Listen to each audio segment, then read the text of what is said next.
Hi guys, autumn 2024, 3rd of March. Here we are again. So you can see on this side of the fence where I've mulched a week ago. This paddock here that we're actually standing in is the one that we interviewed with Lee earlier in the year in November, or late last year. This had a grazing with the cattle. It's bounced back again. Starting to get a little bit rank with the chicories trying to go to seed, but the red clovers have done their thing. They're seeding and still growing.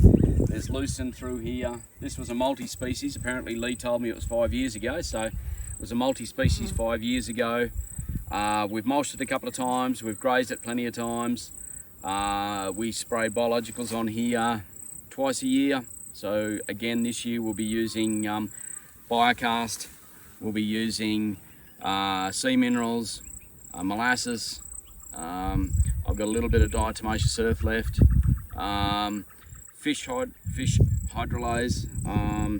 So we'll be feeding the soils all over the farm. But this paddock here just continues to perform. It was a multi-species 5 years ago, and just continues to seed itself and come on. And as you can see, the litter on the ground here is quite thick. We had a very dry spell in up till November last year. We got rain, but it's kicking back. It's beautiful and soft.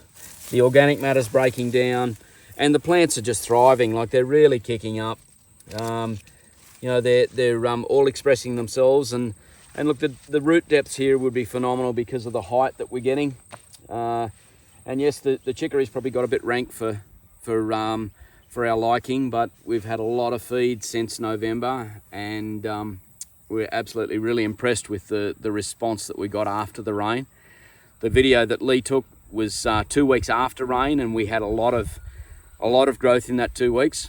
We grew very well. We grazed. The cattle are coming back around, and they're very soon due to be on here. So yep, just impressed with the resilience that we have built into our soils with mulching, with biologicals, and letting the plants go to a stage where they do express themselves and do seed. We end up with a permanent pasture that seems to want to just regenerate on its own accord. So yep, pretty happy and impressed with the response. And yep, autumn, we're going into winter in a pretty good position.